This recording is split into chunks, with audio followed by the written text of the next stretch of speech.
Hindi na kailangan ni Papa ng bagong kasosyo, Tia Esperanza. Dahil ngayong gabi, gusto kong ipakilala sa inyo ang aking fiancé, si Ignacio Villanueva. Sa kanya ko ipinagkatiwala ang aking puso at ang kinabukasan ng De La Cruz Architects. Ang boses ni Felicia De La Cruz ay parang talim ng kutsil, yun na humiwa sa maingay na bulwagan ng Casa de la Cruz. Ang mga kubyertos na kanina'y kumakalansing sa mga mamahaling plato ay biglang tumahimik.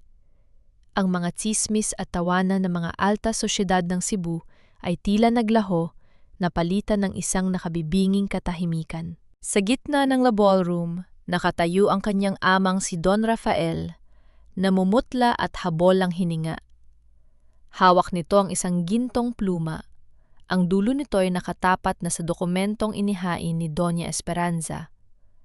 Isang pirma na lamang, at ang kumpanyang itinayo ng kanyang ama mula sa pawis at dugo ay mapupunta na sa kamay ng mga taong ang tanging hangad ay sirain ito. Felicia? Ano ang ibig sabihin nito? Tanong ni Doña Esperanza. Ang kanyang boses ay malumanay, ngunit ang kanyang mga mata ay naniningkit sa galit. Bahagyang nanginginig ang mga kamay ng kanyang tiya, hindi dahil sa takot, kundi dahil sa naudlot na tagumpay. Hindi siya sinagot ni Felicia. Sa halip, mabilis siyang lumapit sa kanyang ama. Kinuha niya ang pluma mula sa nanginginig na kamay nito at matapang na hinarap ang kanyang Tia Esperanza at ang katabi nitong si Don Augusto Serrano, ang mortal na kaaway ng kanilang pamilya sa negosyo. Papa, magpahinga ka na muna. Ako na ang bahala rito, bulong ni Felicia. Ramdam niya ang lamig ng kamay ng kanyang ama. Ang bawat hinga ni Don Rafael ay tila isang pagsusumamo para sa hangin. Masakit para kay Felicia na makitang ganito kahina ang haligi ng kanilang tahanan. Ang arkitektong nagtayo ng pinakamatatayog na gusali sa Cebu ay tila isang guhong katedral sa harap ng kanyang mga kaanak. Ngunit Felicia, pagpupumilit ni Esperanza, pilit na pinapanatili ang maskara ng pag-aalala. Ang iyong ama ay hindi na malakas. Kailangan ng De La Cruz Architects ng matibay na pundasyon. Si Don Augusto ay nag-aalok ng tulon. Tulong? Pagputol ni Felicia. Isang mapait na ngiti ang sumilay sa kanya mga labi. Ang tawag niya ba sa paglamon sa kumpanya ng iba ay tulong? Huwag niyo kaming ituring na mangmang, Tia. Alam ko ang bawat galaw sa likod ng mga kortinang ito. Lumingon si Felicia sa dulo ng bulwagan. Doon, sa anino ng malaking haliging nara, nakatayo ang isang lalaki. Nakasuot ito ng simpleng barong na tila luma na ngunit malinis. Si Ignacio Villanueva. Ang lalaking kamakailan lang ay naging tampulan ng asaran sa kanilang barangay dahil sa pagiging mapag-isa at sa madilim na kwento ng kanyang nakaraan. Isang lalaking sawi sa pag-ibig, nawala ng yaman at itinaboy ng sariling pamilya. Nang magtagpo ang kanilang mga mata, nakita ni Felicia ang gulat sa muka ni Ignacio. Hindi ito bahagi ng usapan nila kaninang umaga nang tulungan siya nito magbuhat ng mga gamit sa tapat ng kanilang bahay. Ngunit sa sandaling iyon, wala nang ibang pagpipilian si Felicia. Kailangan niya ng isang alas at si Ignacio ang tanging taong walang interes sa pera ng mga De La Cruz dahil alam nito ang pait ng pagkakaroon nito. Ignacio, halika rito! Tawag ni Felicia sa tono ng isang mapagmahal na kasintahan. Naglakad si Ignacio palapit.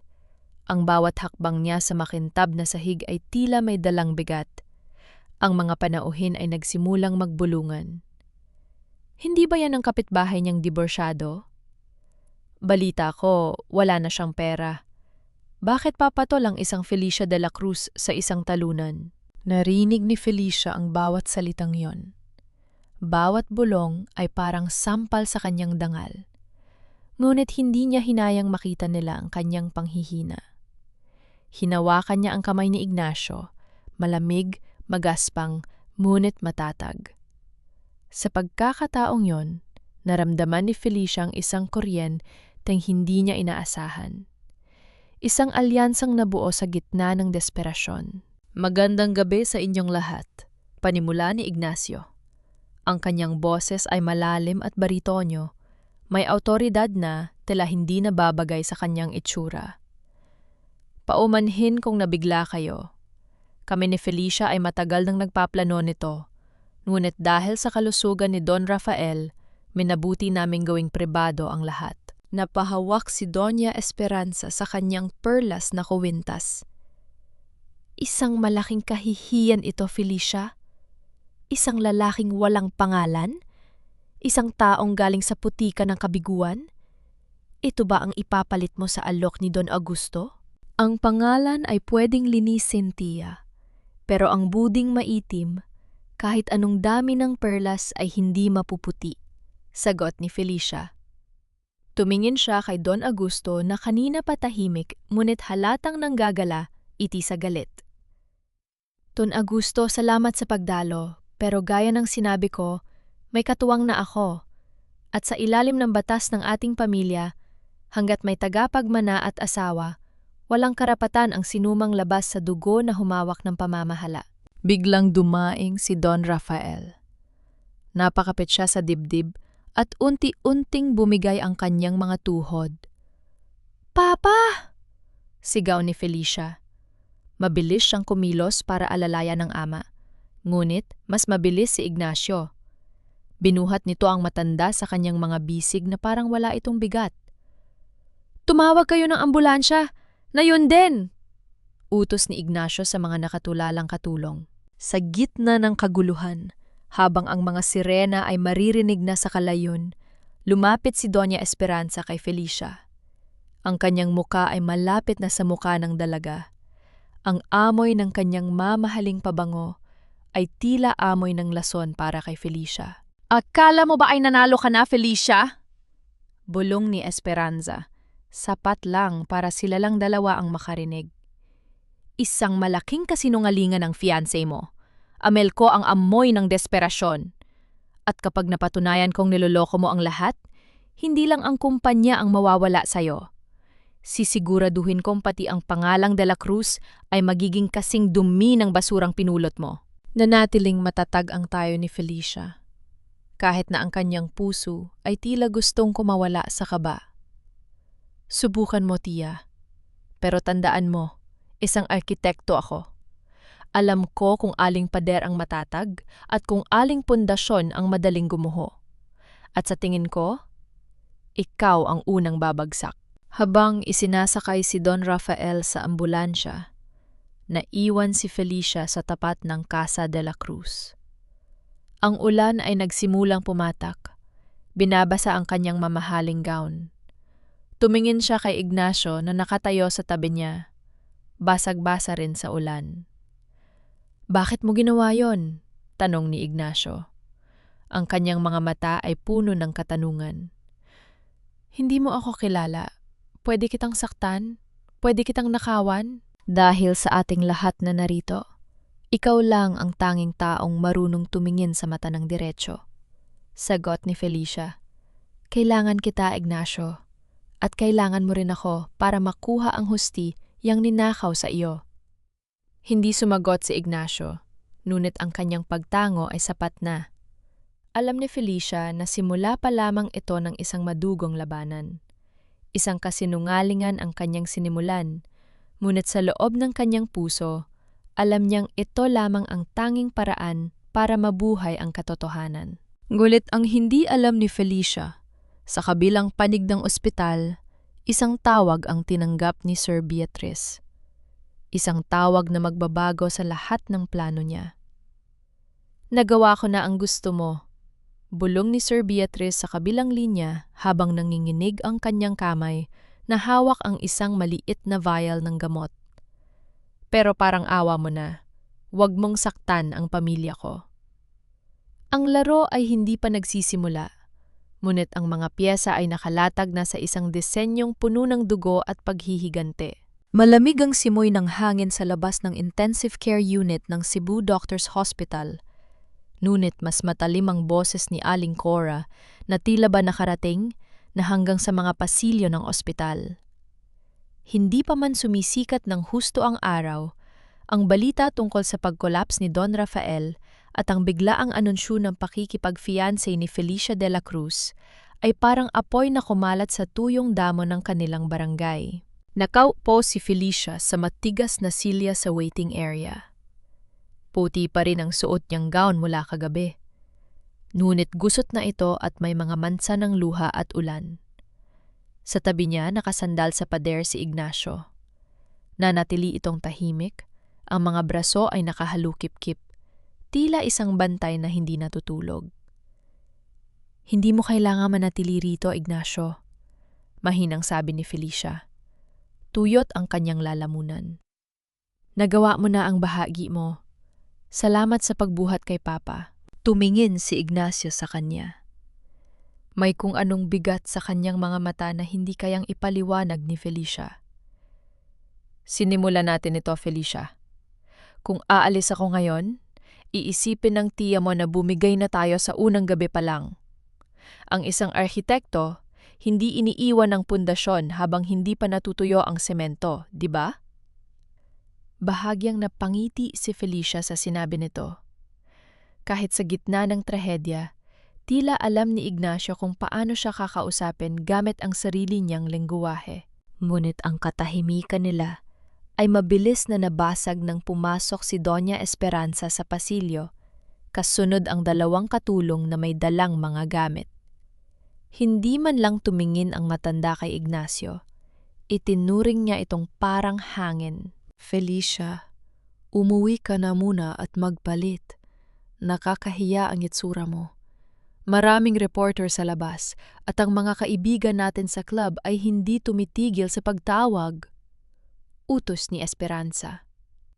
At ikaw, lumingon siya kay Ignacio nang may pandidiri. Gaano ba kalaki ang kailangan mo para lumayo sa kumpanya namin? Sabihin mo lang ang presyo. Tumayo si Felicia. Ang kanyang likod ay tuwid na parang isang haligi. Hindi siya mabibili, tiya. At hindi siya aalis. Ignacio is staying with me, in our house, until Papa recovers. Halos lumuwa ang mga mata ni Esperanza. Sa bahay? Felicia, ang hiya mo. Ano na lang ang sasabihin ng mga kapitbahay? Na nagpapasok ka ng isang lalaking diborsyado at walang trabaho sa pamamahay ng mga De La Cruz? Hayaan niyo silang magsalita. Mas mahalaga sa akin ang buhay ni Papa kaysa sa sasabihin ng mga taong wala namang naitulong. Matigas na sagot ni Felicia. Pag-uwi nila sa Barangay Guadalupe, sinalubong sila ng mga matang mapanuri. Habang bumababa si Felicia sa kanyang lumang kotse kasama si Ignacio, saktong nandoon si Aling Cora sa tapat ng kanyang sari-sari store, may hawak na baso ng kape at tila kanina pa naghihintay. Oh, Felicia! Kumusta ang Don? Balita namin dinala sa ospital. Tanong ni Aling Cora, ngunit ang kanyang mga mata ay nakatuon kay Ignacio. At totoo ba ang balita? Fiancé mo na itong si Ignacio na bagong lipat? Akala ko ba mailap ito sa babae dahil, alam mo na, ang chismis tungkol sa asawa niya sa Maynala? Ramdam ni Felicia ang panginginig ng kanyang kamay. Ang hiya ay tila isang mabigat na kumot na gustong lumunod sa kanya. Alam niyang sa mga oras na ito, pinagtatawanan siya ng buong Cebu, ang matalinong arkitekto na pumatol sa isang talunan. Ngunit bago pa siya makasagot, naramdaman niya ang isang mainit na kamay sa kanyang balikat. Inakbayan siya ni Ignacio sa harap ng lahat. Aling Cora, magandang umaga, kalmadong sabi ni Ignacio. Pasensya na kayo kung nagulat kayo. Minsan, ang pinakamahalagang desisyon sa buhay ay hindi na kailangang ipagsabi sa iba. Felicia needs rest, and I'm here to make sure she gets it. Kung gusto niya ng detalye, baka pwedeng sa susunod na lang? Napatanga si Aling Cora. Hindi niya inaasahan ng ganitong katatagan mula sa isang taong inakala nilang mahina. Hinila ni Ignacio si Felicia papasok sa gate ng kanilang mansyon. Iniwan ang mga kapitbahay na tulala. Sa loob ng bahay, Binitawan ni Ignacio ang pagkakaakbay. Pasensya na. Kailangan nating ipakita na totoo ang lahat. Tumingin si Felicia sa kanya. Sa unang pagkakataon, napansin niya ang mga gasgas sa kamay ni Ignacio. Mga kamay na mukhang sanay sa hirap, hindi tulad ng mga lalaking nakapaligid sa kanya na puro ballpen at pera lang ang hawak. Bakit mo ako tinutulungan ng ganito, Ignacio? Hindi lang ito dahil sa utang na loob sa pagbuhat ko sa mga gamit mo, tanong ni Felicia. Tumingin si Ignacio sa bintana kung saan matatanaw ang bahay ni Don Augusto sa di kalayuan. Dahil ang mga taong tulad ni Augusto Serrano Felicia ay hindi titigil hanggat hindi nila nakukuha ang lahat. At alam ko ang pakiramdam ng mawala ng lahat dahil sa isang traidor. Bago pa makasagot si Felicia, tumunog ang telepono sa sala. Mabilis itong sinagot ni Felicia. Ang boses sa kabilang linya ay galing sa ospital, si Sir Beatriz. Felicia, kailangan mong pumunta rito ngayon din. Nanginginig ang boses ng madre.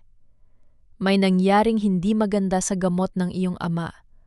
Nagkaroon siya ng komplikasyon. Hindi namin maipaliwanag kung bakit. Nanlamig ang buong katawan ni Felicia. Tumingin siya kay Ignacio.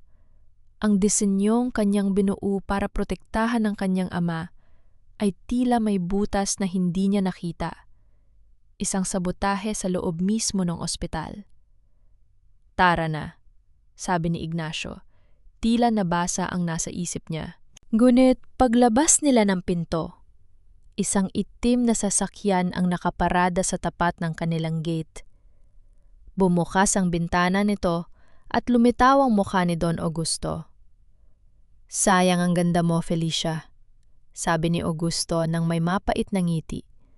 Minsan, kahit anong ganda ng disenyo ng isang bahay, kung ang materyales ay bulok, guguho at guguho pa rin ito. Maganda ka na, dahil baka bukas, wala ka ng kumpanyang babalikan. Pinanood ni Felicia ang pag-alis ng sasakyan. Alam niyang hindi lang tsismis ang kailangan niyang labanan. May traidor sa loob ng ospital, at ang kanyang sariling tiya ang may hawak ng susi sa silid ng kanyang ama. Ang pasilyo ng ospital ay tila mas humaba at mas dumilim sa paningin ni Felicia. Ang balitang hatid ni Sir Beatriz ay parang isang mabigat na batong tumama sa kanyang dibdib. Nang makarating sila sa silid ni Don Rafael, naroon ang ilang doktor na abalang sinusuri ang mga monitor. Nagkaroon siya ng anaphylactic shock, paliwanag ng doktor habang hindi tumitingin kay Felicia. Nagkaroon ng reaksyon ang kanyang katawan sa isa sa mga gamot, pero nakapagtataka, wala sa record niya na allergic siya sa gamot na ito. Napatingin si Felicia kay Sir Beatriz na nakatayo sa sulok, nakayuko at mahigpit na hawak ang kanyang rosaryo. Gusto siyang tanungin ni Felicia. Gusto niyang sumigaw, ngunit ang pagod at kaba ay nananaig. Umuwi muna tayo, Felicia, mahinang sabi ni Ignacio. Wala tayong magagawa rito hanggat hindi sila natatapos sa pagsusuri. Kailangan mong magpahinga para may lakas ka bukas. Wala nang nagawa si Felicia kundi sumunod. Pagbalik nila sa mansyon ng mga De La Cruz, biglang namatay ang lahat ng ilaw. Isang brownout. Isang pangkaraniwang pangyayari sa Cebu noong huling bahagya ng dekada 8. Ang kadiliman ay tila mas lalong nagpabigat sa atmospera ng malaking bahay. Nagsinde si Felicia ng isang gasera sa itaas ng malaking lamesang gawa sa Nara sa loob ng kanyang studio. Ang liwanag ng apoy ay sumasayaw sa mga blueprint at drawing na nakakalat. Umupo siya sa kanyang silya, hinilot ang kanyang sentido. Bakit mo ako tinutulungan, Ignacio? Tanong ni Felicia sa gitna ng katahimikan. Hindi na ito biro. Muntik nang mamatay si Papa kanina. Ang taong kinakalaban natin, walang sinasanto. Lumapit si Ignacio at naupo sa tapat niya. Sa ilalim ng malamlam na liwanag ng gasera, mas nakita ni Felicia ang lalim ng mga guhit sa mukha ng lalaki. Dahil si Augusto Serrano ay isang anay, Felicia, simula ni Ignacio.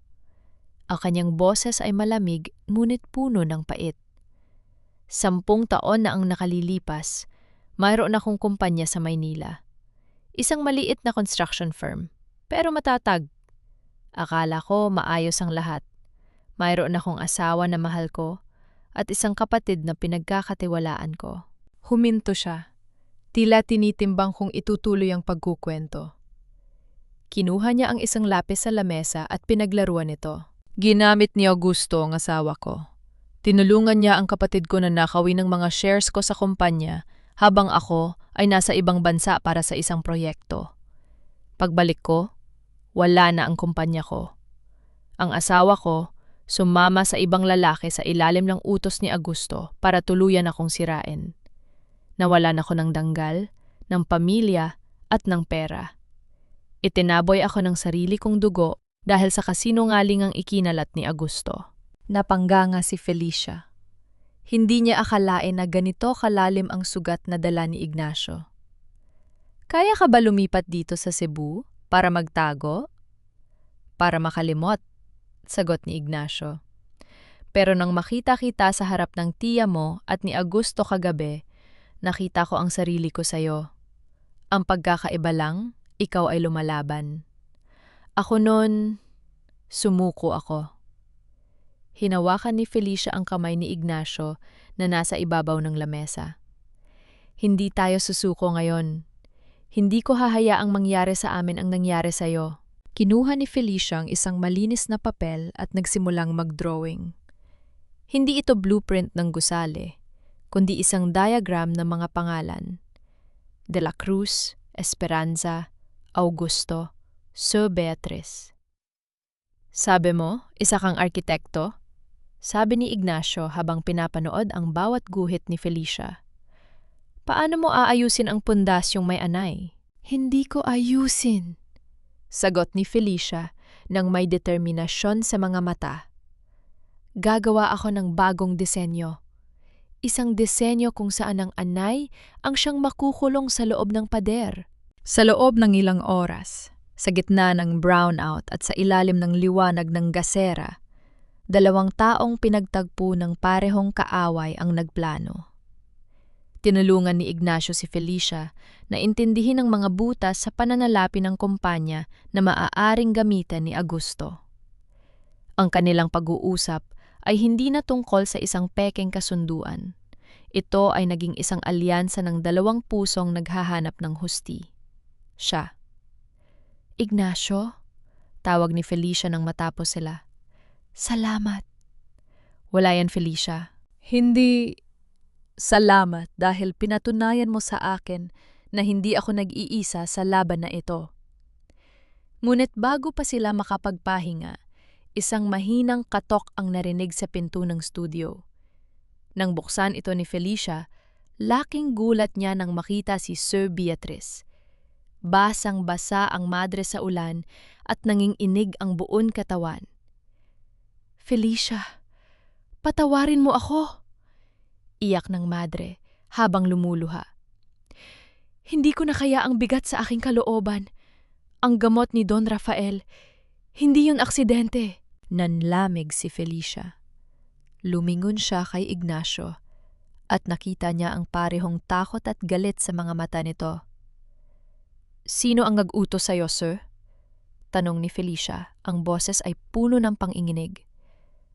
Ang kapatid ko, bulong ni Beatriz. Si Augusto. Sabi niya kung hindi ko gagawin, ilalabas niya ang lihim ko tungkol sa anak na iniwan ko bago ako magmadre. Patawarin mo ako, Felicia? Ang katahimikan sa silid ay tila naging isang malaking pagsabog. Ang taong pinagkakatiwalaan ni Felicia para bantayan ng kanyang ama ay ang siya palang may hawak ng lason. At ang mas malala, ang lason na yon ay galing sa iisang tao na sumira na sa buhay ni Ignacio.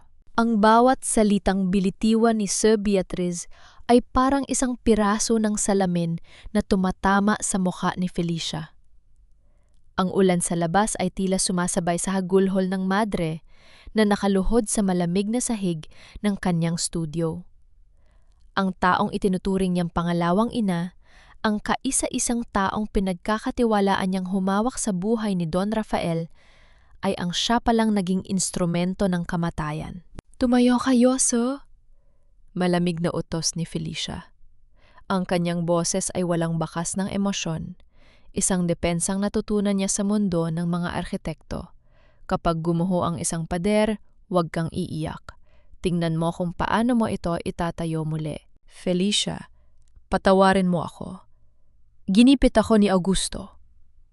Pagsusumamo ni Beatriz habang nanginginig ang mga kamay na nakakapit sa laylayan ng gown ni Felicia.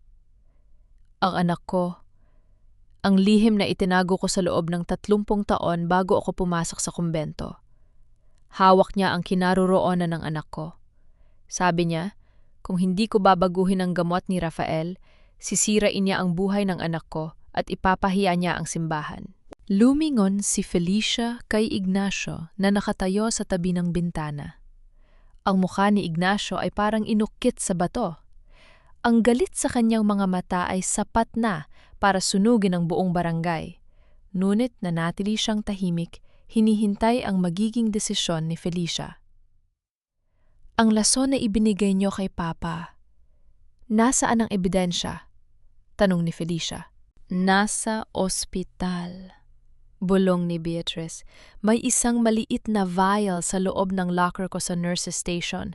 At ang record, pinalitan ko ang dosage sa chart ni Rafael para magmukhang pagkakamali ng doktor.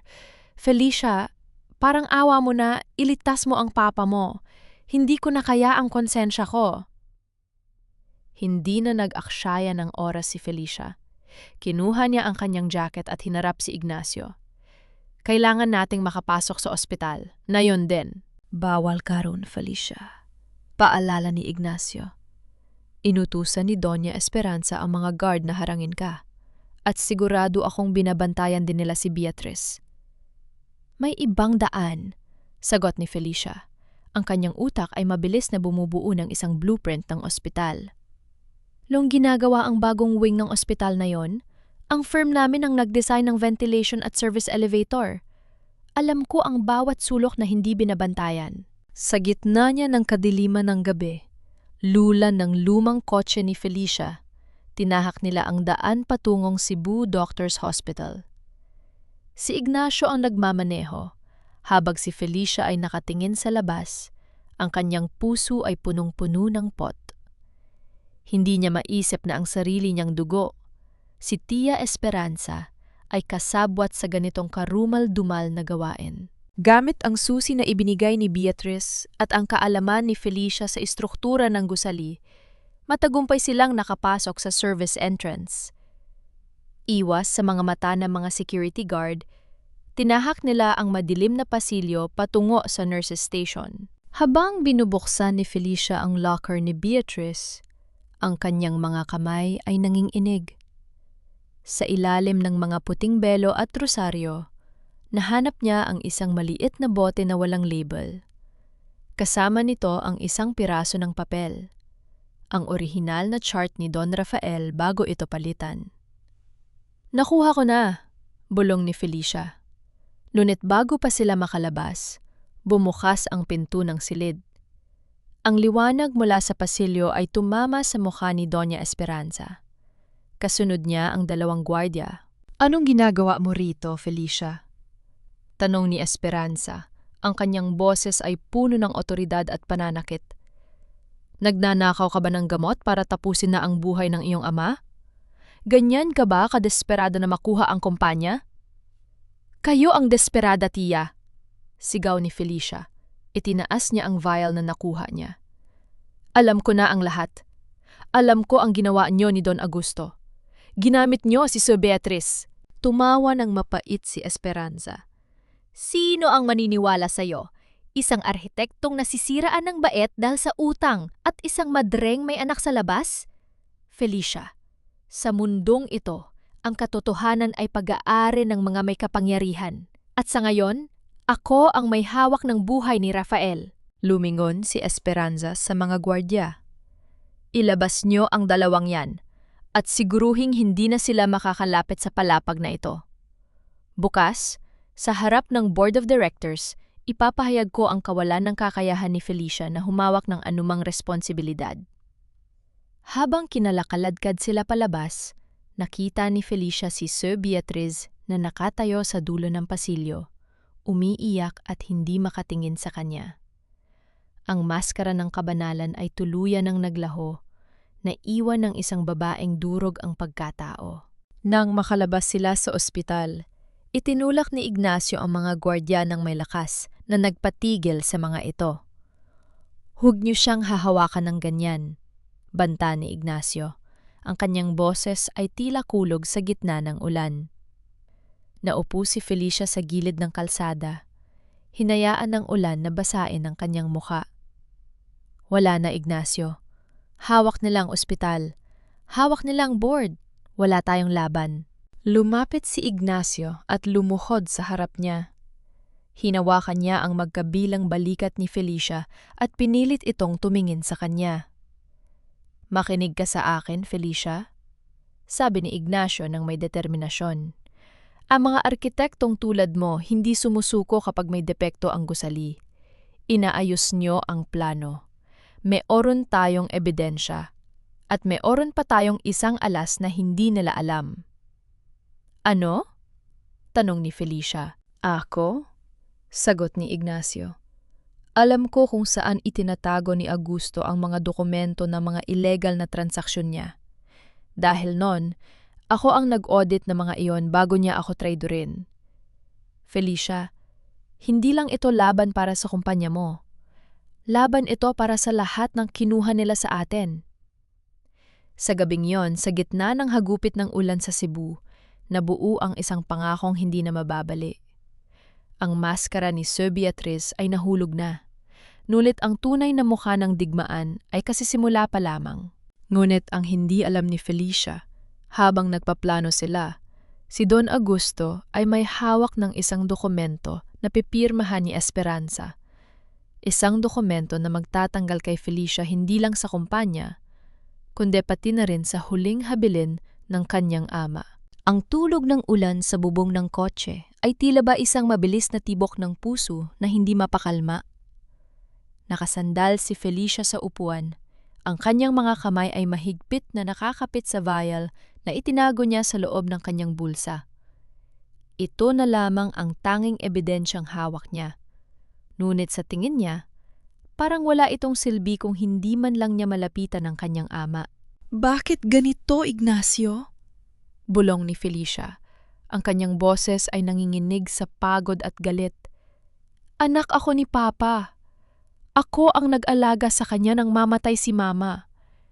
Pero sa isang iglap, nagawa akong itaboy ni Tia Esperanza na parang isang basahan sa labas ng sarili naming pinto." Hindi sumagot si Ignacio. Ngunit lalo niyang hinigpitan ang hawak sa manibela. Alam niya ang sakit na nararamdaman ni Felicia. Ang pakiramdam na maging estranggero sa sarili mong buhay. Biglang tumunog ang pager ni Felicia. Isang mensahe mula sa isang nurse na lihim na malapit sa kanya. "Code Blue sa room 402. Don Rafael is unresponsive. Comatose state." Tila tumigil ang mundo ni Felicia. Ang hangin sa loob ng kotse ay tila naglaho. "Ignacio, si Papa. Code Blue. Kailangan ko makabalik sa loob. Na yun din." "Hindi ka makakapasok sa main entrance, Felicia." Mabilis na sagot ni Ignacio habang pinapatakbo ang sasakyan pabalik sa ospital. Siguradong nagdagdag na ng security si Esperanza pagkatapos nating lumabas. "Gagamit ako ng duct system sa basement, pero kailangan ko ng access sa power room para patayin ang alarm," sabi ni Felicia. Ang kanyang utak ay mabilis na binabalikan ang blueprint ng ospital. Pero kailangan ng security keycard para sa palapag na yon. Huminto ang kotse sa isang madilim na sulok malapit sa loading dock ng ospital. Tumingin si Ignacio sa kanya. "Dito ka lang, hintayin mo ang signal ko." "Saan ka pupunta?" "May kakilala akong head of maintenance dito, si Mang Tino. Dati siyang foreman sa kumpanya ko sa Maynila bago niya piniling lumipat dito sa Cebu. Malaki ang utang na loob niya sa akin." Maikling paliwanag ni Ignacio bago lumabas sa ulan. Makalipas ang 10 minuto na tila ba isang taon para kay Felicia, bumalik si Ignacio na may dalang isang asul na jacket at isang security badge. Suotin mo ito. Magpanggap kang janitor. Sumunod ka sa akin sa service elevator. Sa loob ng ospital, ang bawat segundo ay tila isang nat ng kutsil sa dibdib ni Felicia. Naririnig niya ang mga anunsyo sa intercom, ang takbo ng mga nurse at ang malamig na katahimikan ng gabi. Nang makarating sila sa 4th floor, nagtago sila sa likod ng isang malaking cart ng mga labada. Mula sa malayo, nakita ni Felicia si Doña Esperanza at Don Augusto na nakatayo sa labas ng kwarto ni Don Rafael. Wala silang bakas ng lungkot. Sa halip, seryoso silang nag-uusap habang may hawak na mga dokumento. Kailangan nating makuha ang thumb mark niya bago siya tuluyang mawala. Narinig ni Felicia ang bulong ni Augusto. Kapag nagkaroon ng rigor mortis, mahihirapan na tayo. Huwag kang magmadali, Augusto. Namatay ang kuryente sa kwarto niya kanina, kaya walang nakakita sa ginawa ng doktor na tauhan mo. Sagot ni Esperanza nang may malamig na ngiti. Bukas, ang De La Cruz Architects ay mapapangalan na sa atin. Halos sumigaw si Felicia sa galit, ngunit hinawakan ni Ignacio ang kanyang braso. Huwag na yon, Felicia. Masisira ang plano.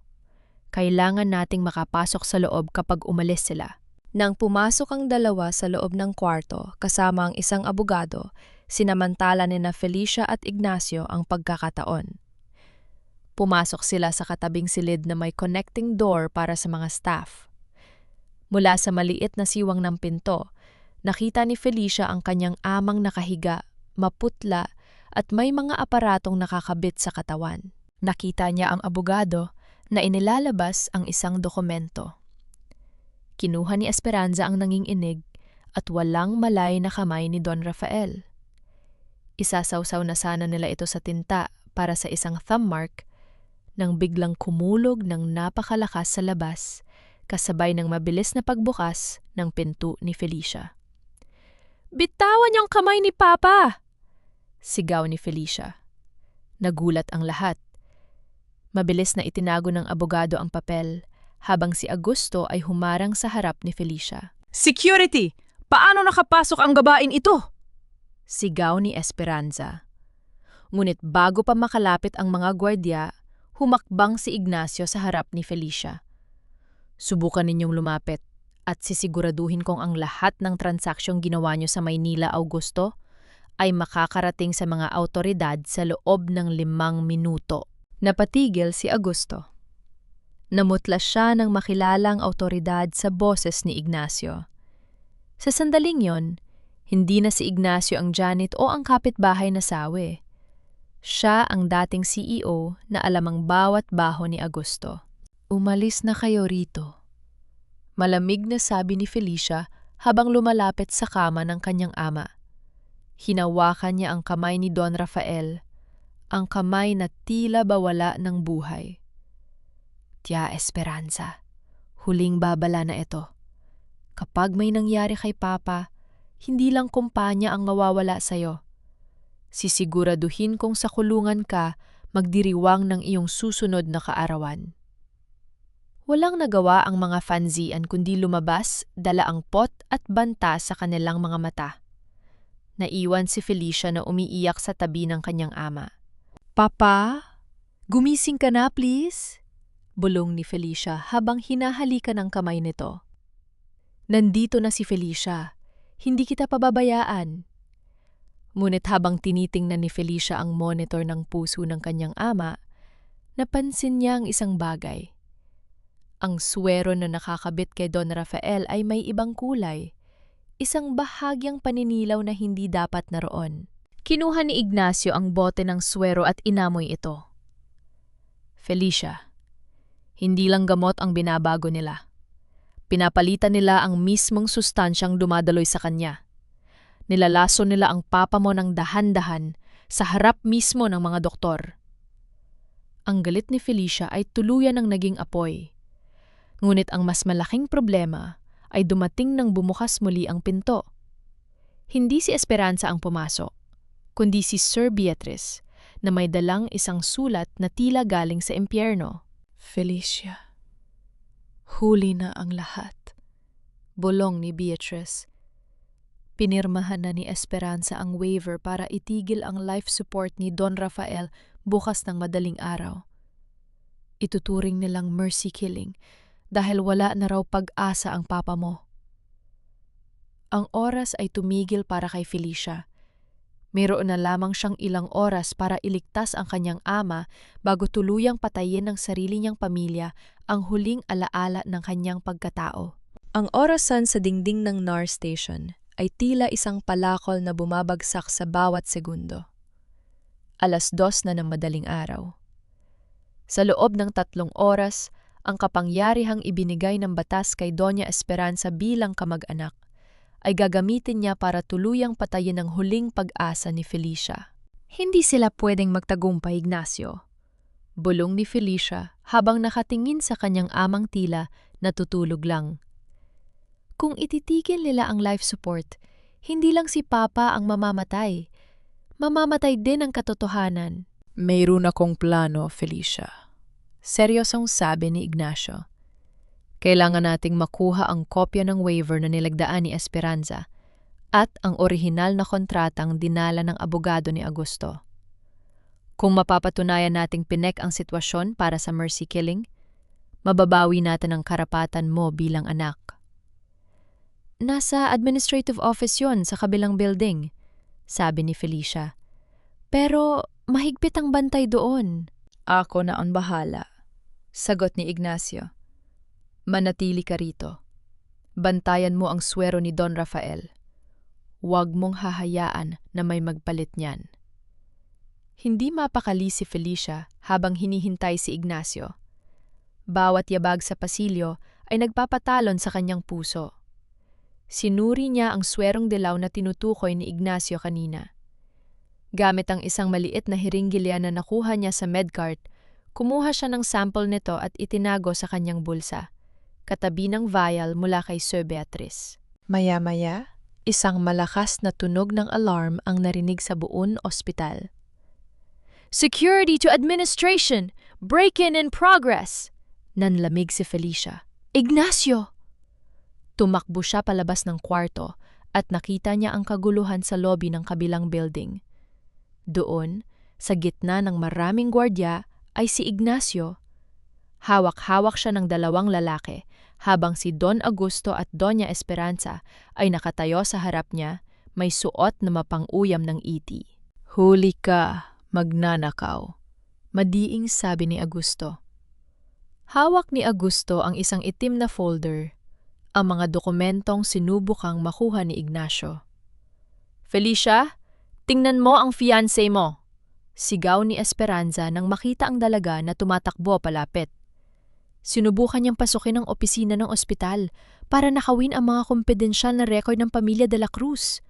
Ito ba ang lalaking ipinagmamalaki mo? Isang kriminal? Nagkatinginan sina Felicia at Ignacio.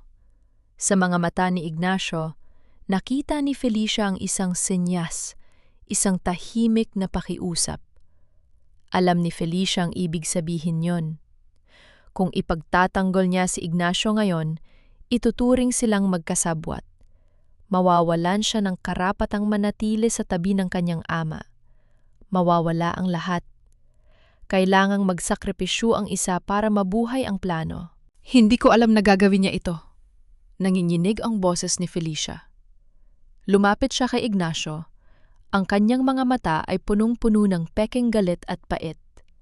Felicia, anong sinasabi mo? Tanong ni Ignacio, nagpapanggap na nasasaktan sa pagtalikod ng dalaga. Pak! Isang malakas na sampal ang dumapo sa mukha ni Ignacio. Nabigla ang lahat, pati na ang mga gwardya. Ang tunog ng sampal ay umalingaw-ngaw sa tahimik na lobby. Akala ko ba ay nagbago ka na, Ignacio? Sigaw ni Felicia. Ang luha sa kanyang mga mata ay tunay dahil sa sakit na kailangan niyang gawin ito sa tanging taong tumulong sa kanya. Ginamit mo lang ako para makaganti kay Don Augusto. Niloko mo ako. Lumingon si Felicia kay Esperanza na tila nagulat ngunit nasiyahan sa nakita. Tia, tama kayo. Nagkamali ako. Nadala ako ng emosyon ko kaya nagtiwala ako sa taong ito. Gawin niyo ang gusto niyo sa kanya. Wala na akong pakialam. Mabuti at natauhan ka na, Felicia. Sabi ni Augusto nang may tawa. Guardia, dalhin ang taong yan sa police station. Siguraduhin niyo na hindi na makakalabas ang talunang yan. Habang kinakaladkad si Ignacio palabas ng ospital, hindi siya tumingin kay Felicia. Ngunit sa sandaling nagkagiitan sila sa gitna ng kaguluhan, naramdaman ni Felicia na may isinuksok si Ignacio sa kanyang palad. Isang maliit, tila lukot na papel. Nang makaalis ang mga pulis at bumalik sina Esperanza sa silid ni Don Rafael para sa huling paghahanda sa mercy killing, nagtago si Felicia sa banyo. Binuksan niya ang papel. Hindi yon dokumento mula sa opisina. Isa iyong sulat kamay na nota mula kay Ignacio. Nasa akin ang susi ng vault ni Augusto na nasa kanyang kotse. Nakuha ko ito sa bulsa niya habang nagkakagulo. Ang orihinal na kontrata at ang ebidensya ng pagtrato sa papa mo ay nandoon. Gamitin mo ang sample ng swero na kinuha mo. Ipatest mo sa lab na nasa labas ng ospital kay Dr. Aranas, ang kaibigan ko. Felicia, tapusin mo ang laban. Naniniwala ako sa'yo. Napahagulgol si Felicia sa loob ng cubicle. Kinagat ang kanyang labi para hindi marinig ang kanyang iyak. Si Ignacio ay nagsakripisyo para bigyan siya ng pagkakataon. Isinuko nito ang sariling kalayaan para maging pain at mailigaw ang atensyon ng mga kalaban. Lumabas si Felicia ng banyo na may bagong determinasyon. Hindi na siya ang biktima. Siya na ang arkitekto ng sarili niyang kapalaran. Tumingin siya sa bintana. Ang liwayway ay paparating na. Meron na lamang siyang 1 oras bago patayin ang machine ng kanyang ama. Mabilis siyang bumaba sa parking lot. Kailangan niyang mahanap ang sasakyan ni Augusto. At kailangan niyang makatakas sa ospital nang hindi napapansin ni Esperanza dala ang mga ebiden yang magpapabagsak sa tour ng mga kasinungalingan.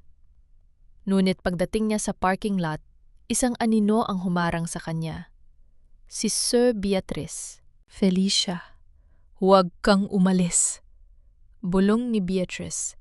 Hawak ang isang gunting na tila kinuha sa nursing station. Hindi kita pwedeng hayang sirain ang huling pagkakataon ni Augusto. Patawarin mo ako, pero kailangan kong gawin ito para sa anak ko. Ang huling kakampi ni Felicia ay tuluyan na ring naging kaaway dahil sa takot. Ang gabi ay hindi pa tapos, at ang bawat hakbang ni Felicia ay tila ba isang paglalakad sa ibabaw ng manipis na salamin. Huwag kang lumapit, Felicia! Nanginginig ang boses ni Sir Beatrice habang itinataas ang gunting. Ang ulan ay humahampas sa kanyang puting belo. Tila ba pilit na hinuhugasan ang bahid ng kasalanan sa kanyang pagkatao. Kailangan ko ang anak ko. Si Augusto lang ang tanging pag-asa ko para makita siya. Huwag mong sirain ang pagkakataong ito. Huminto si Felicia sa gitna ng parking lot. Ang bawat patak ng ulan sa kanyang muka ay tila ba paalala ng bawat sakripisyong ginawa ni Ignacio. At sa tingin niyo ba, sir, ibibigay niya sa inyo ang anak niyo kapag patay na si Papa? Kapag nakuha na niya ang lahat? Isang arkitekto ako, sir. Alam ko kung paano mag-isip ang mga taong tulad ni Augusto. Hindi siya nagtatayo ng mga tulay. Nagtatayo siya ng mga bitad. At kayo? Kayo ang pinakamalaking bitag na ginamit niya. Hindi totoo yan! Mahal niya ako! Kapatid niya ako! Sigaw ni Beatrice, ngunit ang kanyang mga kamay ay lalong nanginginig. Kung mahal ka niya, hindi ka niya gagawing mamamatay tao. Sigaw ni Felicia pabalik. Tingnan niyo ang sarili niyo! Isang lingkod ng Diyos, pero may hawak na gunting laban sa taong itinuring kayong anak? Sir, kapag namatay si Papa bukas ng madaling araw, hindi na kayo makakatingin sa salamin nang hindi nakikita ang isang kriminal. Ibibigay ba ni Augusto ang anak niyo sa isang ina na pumatay sa sarili niyang kaibigan? Ang gunting ay unti-unting bumaba. Ang hagulhol ni Beatrice ay sumabay sa dagundong ng kulog. Wala na akong magagawa, Felicia. Hawak niya ang leeg ko. May magagawa tayo, mahinang sabi ni Felicia habang dahan-dahang lumalapit. Kinuha niya ang gunting mula sa kamay ng madre at hinawakan ang nanginginig nitong mga balikat. Tulungan niyo akong buksan ang vault ni Augusto. Kapag nakuha natin ang ebidensya, wala na siyang kapangyarihang taltalan kayo. Maililigtas natin si Papa at maililigtas natin ang anak niyo. Sa loob ng ilang minuto, sa gitna ng dilim at ulan, tinuro ni Beatriz ang kinaroroonan ng mamahaling sasakyan ni Augusto. Gamit ang susi na ibinigay ni Ignacio bago ito arestuhin, binuksan ni Felicia ang pinto. Hinanap niya ang maliit na vault sa likod ng armrest ng back seat. Click! Bumukas ang vault. Sa loob ay tumambad ang isang itim na folder at isang maliit na tape recorder. Binuksan ni Felicia ang folder at nanlaki ang kanyang mga mata. Hindi lang ito tungkol sa kumpanya. Naroon ang orihinal na titulo ng lupa ng Casa de la Cruz na matagal nang hinihinalang nawawala, at isang dokumentong nagpapatunay na si Augusto at Esperanza ay may planong ibenta ang lupain para sa isang malaking casino project. Ngunit, ang pinakamatindi ay ang huling papel, isang listahan ng mga chemical na ipinag-utos ni Augusto na ihalo sa swero ni Don Rafael, kasama ang pirma ni Esperanza bilang pagsang-ayon sa medikal na eksperimento na ito. Diyos ko, bulong ni Beatriz habang binabasa ang dokumento. Ginamit nila ang pirma ko para protektahan ang kanilang mga sarili kung sakaling may investigasyon. Sir, kailangan nating dalhin ito kay Dr. Aranas sa kabilang kalsada. Siya ang kaibigan ni Ignacio na pwedeng mag-test ng swerong nakuha ko, sabi ni Felicia. At kailangan nating bilisan. Sa itaas, binibilang na ni Esperanza ang huling hininga ni Papa. Huwag ka nang umalis, Felicia, sabi ni Beatriz nang may biglaang katatagan sa kanyang boses. Ako na ang pupunta kay Dr. Aranas. Mas madali ako makakalabas-masok dahil sa suot ko. Walang maghihinala sa isang madre. Manatili ka rito, bumalik ka sa kwarto ng papa mo. Protektahan mo siya. Huwag mong hahayaang mahawakan nila ang mga aparatong nakakabit sa kanya hanggat hindi ako bumabalik dala ang resulta. So, sigurado ba kayo? Tanong ni Felicia. Ito na lang ang tanging paraan para mahugasan ang mga kamay ko, Felicia. Sagot ni Beatrice habang kinukuha ang mga sample at dokumento. Tumakbo ka na. Ilang minuto na lang bago ang itinakdang oras ni Esperanza. Mabilis na tumakbo si Felicia pabalik sa building ng ospital. Ang kanyang mga binti ay tila bibigay na sa pagod. Ngunit ang imahe ni Ignacio sa loob ng selda at ang maputlang mukha ng kanyang ama ang nagbibigay sa kanya ng lakas. Nang makarating siya sa 4th floor, nakita niya si Esperanza na nakatayo sa harap ng pinto ni Don Rafael. May hawak na gintong relo at nakatingin sa nurse. Oras na, malamig na sabi ni Esperanza. Patayin na ang ventilator. Ayoko nang makitang nahihirapan ng kapatid ko. Tigil! Sigaw ni Felicia habang humaharang sa pinto. Huwag ninyong hahawakan ng machine. Felicia, wala ka nang magagawa, sabi ni Esperanza nang may mapang uyam ng ngiti. Pirmahado ang waiver. Ang batas ay nasa panig ko.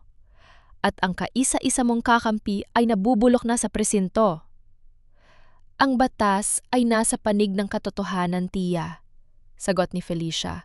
Ang kanyang boses ay tila isang pader na hindi matitibag. At ang katotohanan ay papasok na sa pintong ito sa loob ng ilang minuto. Ngunit sa loob-loob ni Felicia, isang dasal ang kanyang binibitawan.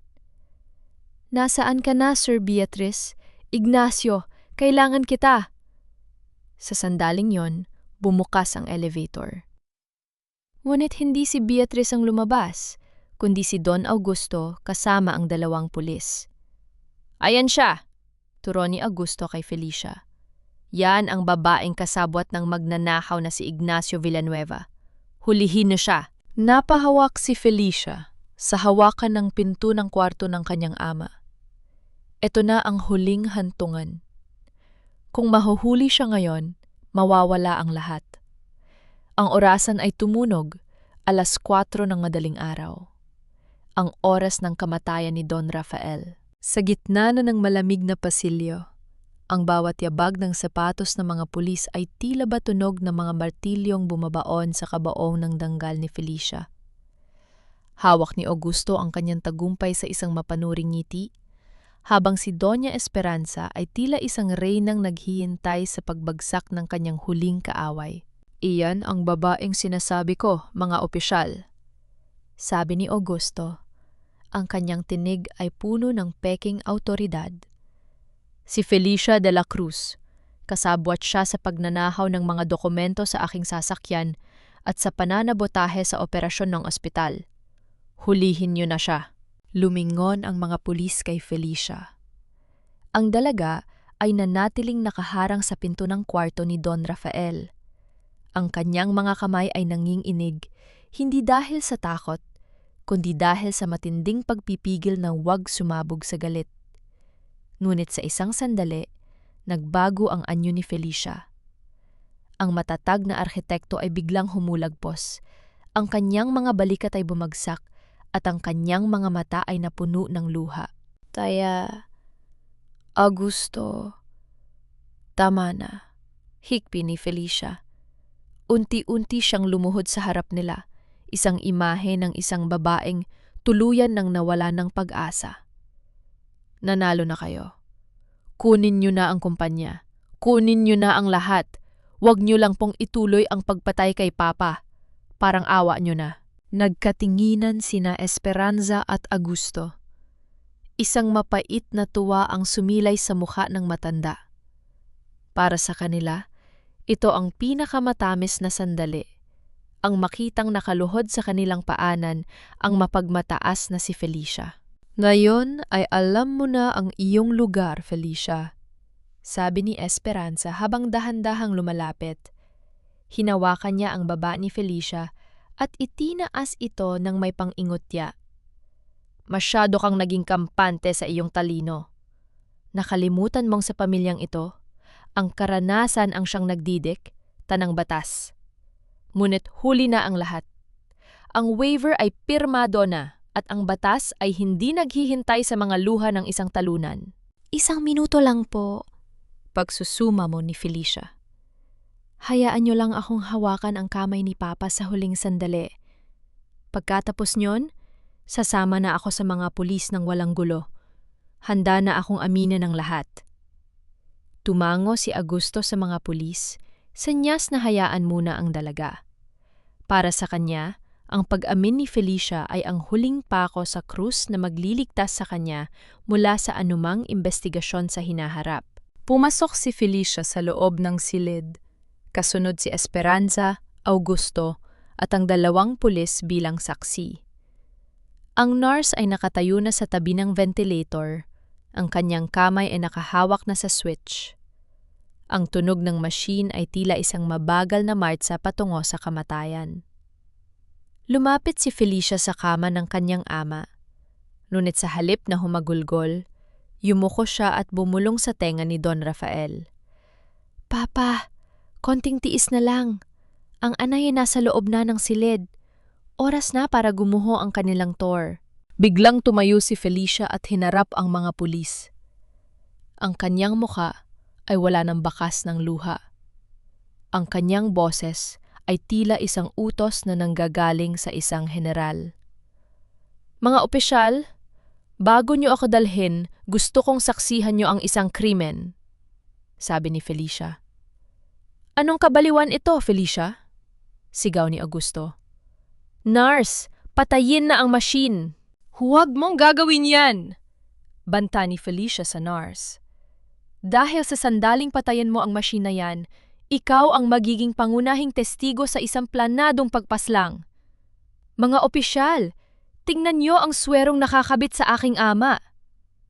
Itinuro ni Felicia ang paninilaw na likido sa swero. Yan ay hindi gamot. Yan ay isang chemical na pampabagal ng tibok ng puso na sadyang inihalo para magmukhang wala ng pag-asa si Don Rafael.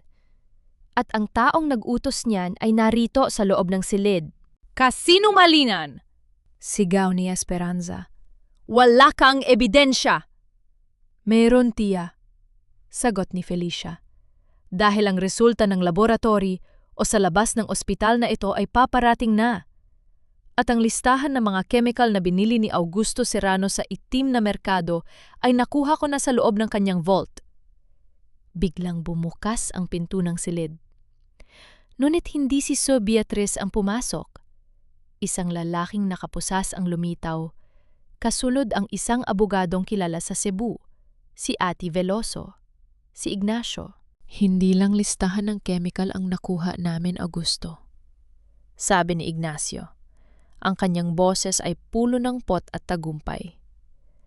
Nakuha rin namin ang record ng mga bayad mo sa asawa ko noon at ang bawat illegal na transaksyon na ginawa mo para sirain ang De La Cruz Architects.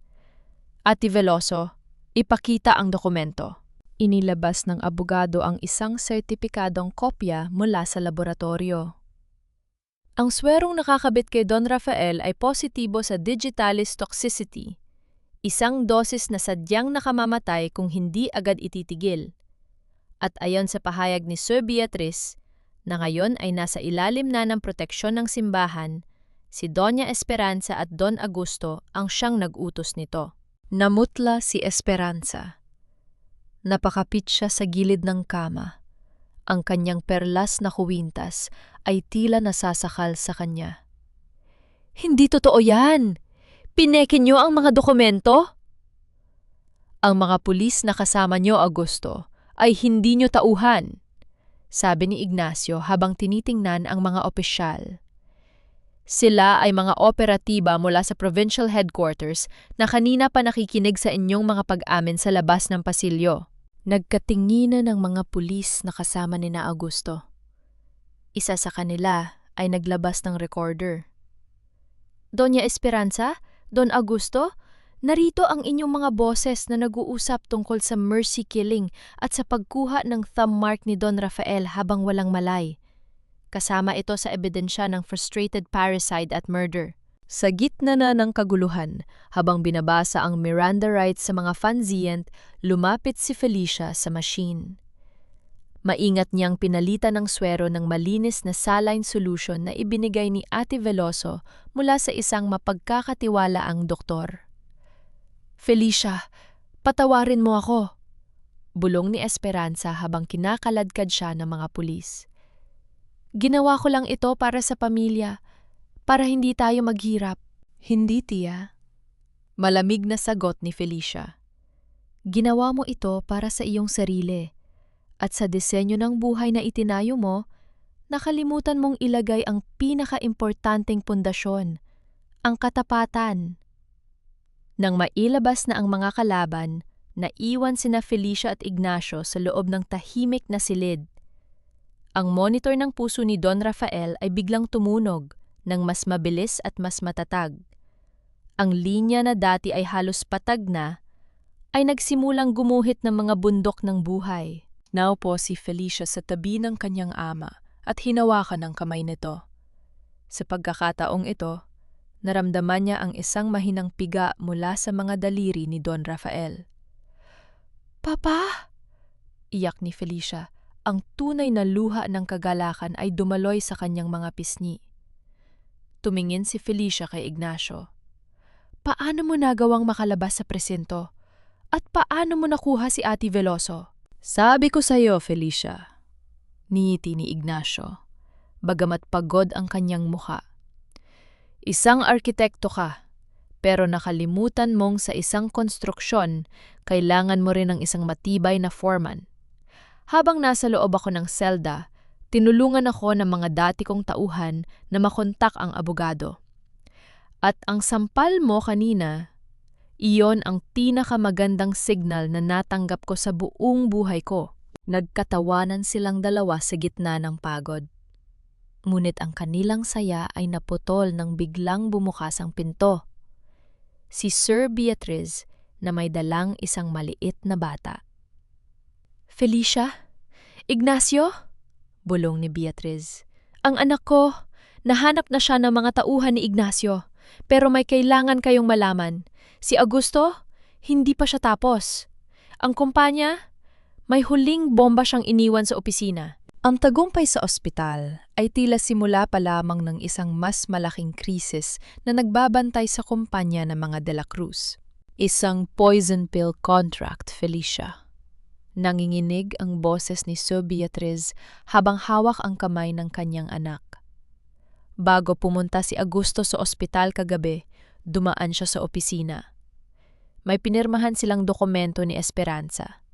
Isang kasunduan na nagsasabing kung sakaling maging incapacitated si Don Rafael, ang lahat ng ari-arian ng De La Cruz Architects ay otomatikong ililipat sa isang shell company sa ilalim ng pangalan ni Augusto bilang bayad sa isang peking utang. Nanlamig si Felicia. At ang huling pirma na kailangan para ma-activate yon ay ang buto ng Board of Directors na nagaganap na sa mga sandaling ito. Tiningnan niya ang orasan. 8:00 ng umaga. Ang board meeting ay nakatakdang magsimula ngayon. Kahit nasa kulungan na sina Esperanza at Augusto, ang kanilang mga tauhan sa loob ng kumpanya ay tiyak na itutuloy ang plano. Hindi tayo pwedeng mabigo ngayon, Felicia. Sabi ni Ignacio habang kinukuha ang susi ng kotse. Dinala na natin ang laban sa ospital. Ngayon ay tatapusin natin ito sa mismong kumpanya. Sa loob ng sasakyan, habang binabagtas ang kalsada patungo sa De La Cruz Architects Headquarters sa Jones Avenue, tila ba lumiliit ang mundo para kay Felicia? Ang bawat gusaling na dadaanan nila ay paalala ng bawat pangarap ng kanyang ama. "Ignacio, paano kung hindi ako pakinggan ng board?"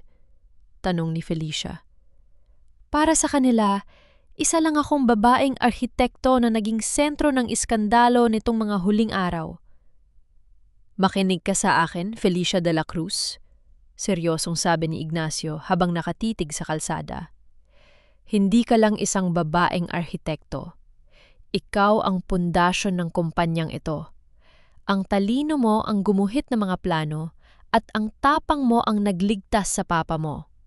Huwag mong hayaang diktahan ng mga lalaking yon ang halaga mo."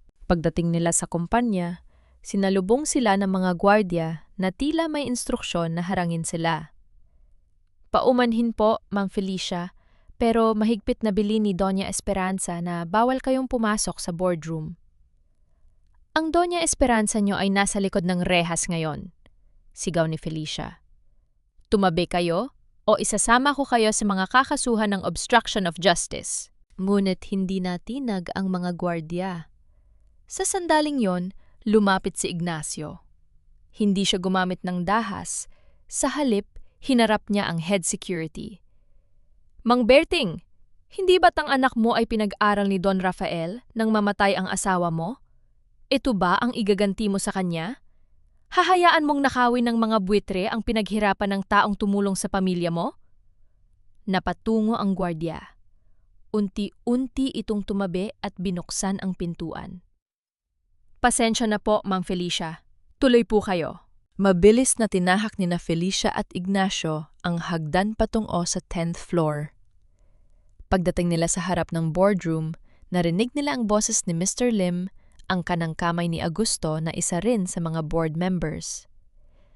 Dahil sa kalagayan ni Don Rafael at sa pagkakasangkot ni Felicia de la Cruz sa isang malaking iskandalo, iminumungkahi ko na aprubahan na natin ang pagsasanib sa Serrano Constructions para maisalba ang ating mga stocks, sabi ni Mr. Lim. "Sino ang sang-ayon?" Walang sasang-ayon. Sigaw ni Felicia habang itinutulak ang pinto ng malakas. Ang lahat ng miyembro ng board ay napatingin sa kanya. Ang gulat sa kanilang mga mukha ay tila ba nakakita sila ng isang multo? "Felicia, wala kang karapatang manggulo rito!" Sigaw ni Mr. Lim. Tumayo ito at itinuro ang dalaga. "Security! Ang security ay nasa panig na ng katotohanan, Mr. Lim.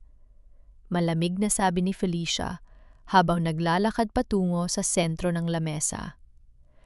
Narito ako para ipaalam sa inyo na sina Doña Esperanza at Don Augusto Serrano ay kasalukuyang nasa ilalim ng kustudye ng mga pulis dahil sa tangkang pagpatay sa aking ama. Nagkagulo ang boardroom. Ang bulungan ay tila batunog ng mga bubuyog. "Kasinungalingan!" sigaw ni Mr. Lim. Inilapag ni Ignacio ang isang folder sa lamesa. Yan ang police report, ang resulta ng laboratory o mula sa ospital, at ang testimony ni Sir Beatrice. At higit sa lahat, narito ang ebidensya na si Mr. Lim ay tumanggap ng 5 milyong piso mula sa shell company ni Augusto para manipulahin ang butong ito. Namutla si Mr. Lim. Napaupo siya sa kanyang silya, hindi makapagsalita. Tumingin si Felicia sa bawat miyembro ng board. "Marami sa inyo ang kasama ni Papa simula nang itayo ang kumpanyang ito. Alam niyo ang bawat sakripisyo niya? Ngayon tatanungin ko kayo. Ibebenta niyo ba ang inyong dangal sa mga taong handang pumatay para sa pera? O maninindigan kayo para sa kumpanyang nagbigay sa inyo ng lahat?" Isang matandang arhitekto, si Archie Valdez, ang tumayo. "Felicia, totoo ba nagising na si Don Rafael?" Gising na siya, Archie. Valdez. At ang unang hinanap niya ay ang kumpanyang itinayo niya para sa inyo at para sa akin. "Kung ganon," sabi ni Archie Valdez habang tumitingin kay Mr. Lim ng may pandidiri. "Iminumungkahi ko na tanggalin si Mr. Lim sa board at ibigay ang pansamantalang pamamahala kay Felicia de la Cruz hanggang sa tuluyang gumaling ang Don." Sino ang sang-ayon? Isa-isang itinaas ng mga miyembro ang kanilang mga kamay. Maliban kay Mr. Lim na tila ba naging isang estatwa sa kanyang kinauupuan. Nakahinga ng maluwag si Felicia. Ang tor na itinayo ni na Esperanza at Augusto ay tuluyan ng gumuho sa harap ng kanyang mga mata. Ngunit habang ninanamnang niya ang tagumpay, may isang sekretarya na pumasok at bumulong sa kanya. "Ma'am Felicia, tumatawag po ang ospital. Si Don Rafael, bigla raw pong bumaba ang blood pressure at may mga taong nagpanggap na staff na pumasok sa kwarto niya." Nanlamig si Felicia. Lumingon siya kay Ignacio.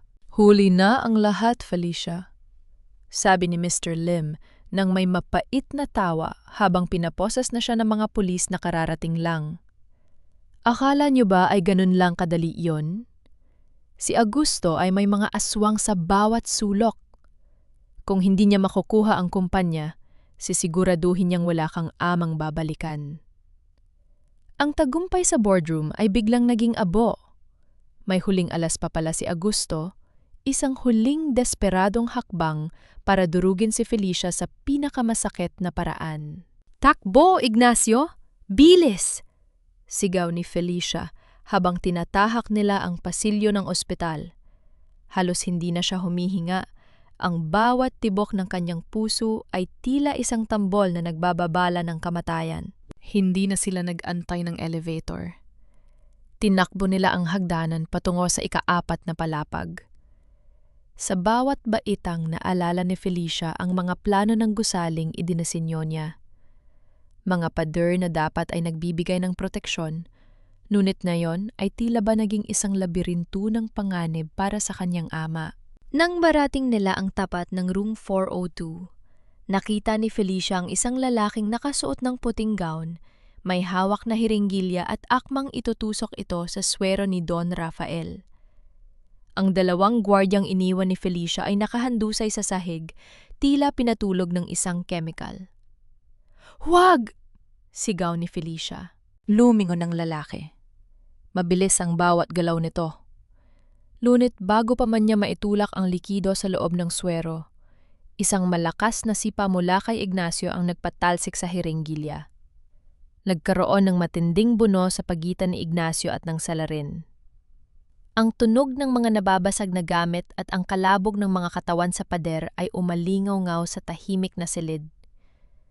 "Felicia! Ang papa mo!" Sigaw ni Ignacio habang pilit na pinipigilan ang lalaki na kumuha ng kutsil o sa bulsa nito. Mabilis na lumapit si Felicia kay Don Rafael. Nakita niyang bahagyang natanggal ang ventilator. Nanginig ang kanyang mga kamay habang pilit itong ibinabalik. "Papa, huwag kang bibitaw. Please, Papa, lumaban ka." Sa labas ng silid, dumating na ang mga pulis kasama si Ate Veloso. Na-overpower ni Ignacio ang lalaki at sa wakas ay napasok ko ito. Habang pinapupasasa ng salarin, pumasok si Doña Esperanza na lula ng wheelchair at bantay ng mga pulis.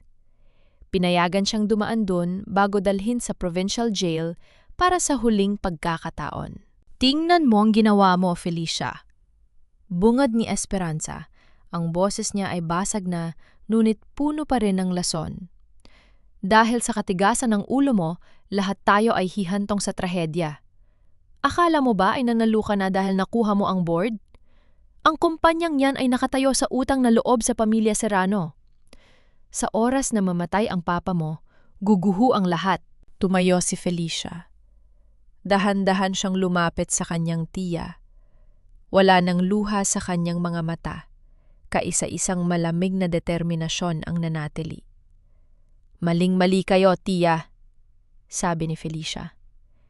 Kinuha niya ang folder na nakuha niya mula sa vault ni Augusto. "Ang kontratang ninakaw niyo sa aking studio? Ang kontratang akala niyo ay maglilipat ng lahat ng ari-arian kay Augusto? Yon ang pinakamalaking pagkakamali niyo." Nanlaki ang mga mata ni Esperanza. "Anong sinasabi mo?" "Isang arkitekto ako, tiya. Alam ko kung paano gumawa ng decoy," paliwanag ni Felicia ng may mapait na ngiti. "Ang kontratang pinakawalan ko para makuha niyo ay isang dokumentong puno ng mga butas na legal.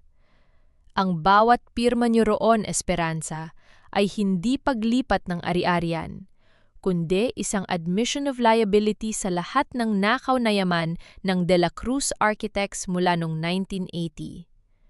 Sa madaling salita, pinirmahan niyo ang sarili niyang hatol." Ano? Hindi maaari. Sigaw ni Esperanza. Pilit na tumatayo sa kanyang wheelchair, ngunit mabilis siyang pinigilan ng mga pulis. "At ang tungkol sa poison pill contract na sinasabi ni Mr. Lim sa opisina?" Pagpapatuloy ni Felicia habang binubuksan ang isa pang dokumento. "Hindi niyo ba napansin ang petsa? Ang board resolution na ginawa niyo ay paso na bago pa man ito pirmahan ni Papa. Dahil 3 buwan na ang nakalilipas, lihim na inilipat ni Papa ang lahat ng kanyang voting rights sa akin. Ibig sabihin, ang bawat dokumentong pinirmahan niyo o ipinilit niyong pirmahan kay Papa habang siya ay may sakit, ay walang silbi sa harap ng batas." Traidor ka! Sigaw ni Esperanza. Ang kanyang mukha ay namumula sa galit at hiyang nararamdaman. "Dugo mo ako, Felicia. Paano mo nagawang paglaruan ang sarili mong tiya? Kayo ang unang nagtaksil sa dugo natin nang tangkaing ninyong patayin ang sarili niyang kapatid para sa pera," sagot ni Felicia. "Ito ang architect's trap, tiya. Isang disenyo kung saan ang bawat dingding ay gawa sa inyong sariling kasinungalingan. At ngayon, ang mga dingding na yan ay tuluyan ng bumagsak sa inyo."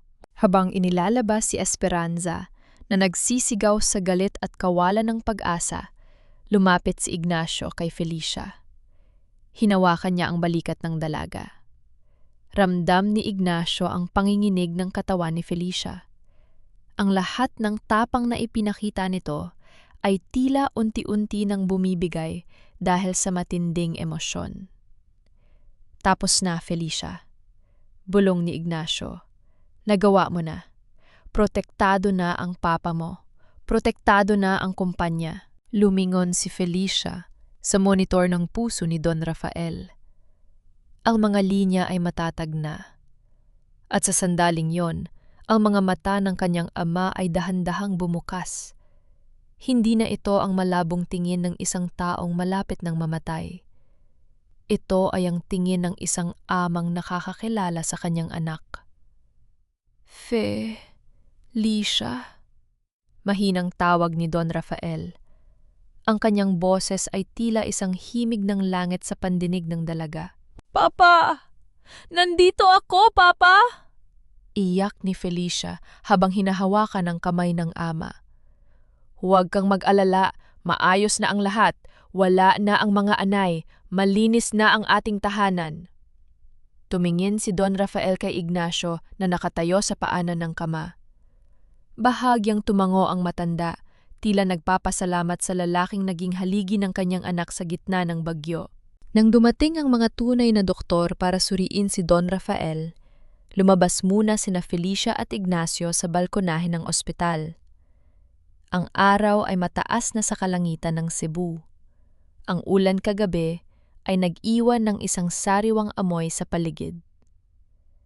Ano nang plano mo ngayon, Felicia?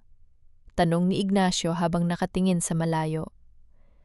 Ang fiancé contract natin, sa tingin ko ay wala na itong silbi dahil alam na ng lahat ang katotohanan. Tumingin si Felicia sa kanyang kamay. Ang singsing na suot niya, ang singsing na gawa sa tanso na kinuha lang nila sa isang tiyange para sa palabas, ay tila nagkaroon ng ibang kahulugan. Sabi mo noon, Ignacio, ang bawat pundasyon ay kailangang patuyuin bago tayo magtayo ng panibago.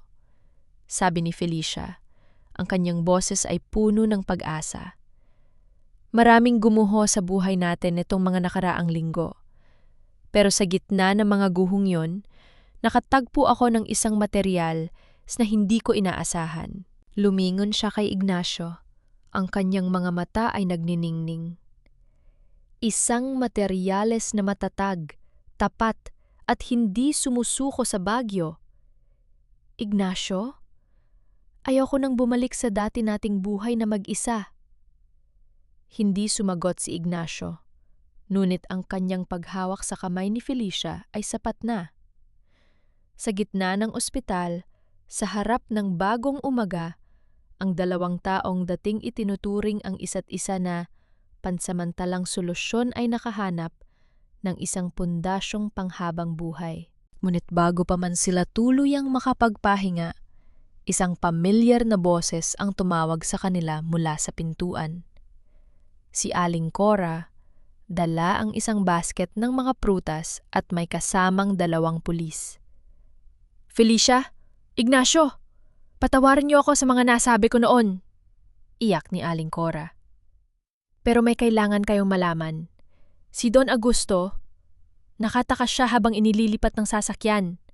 At balita namin, may huling balak siyang gawin bago siya tuluyang lumisa ng bansa.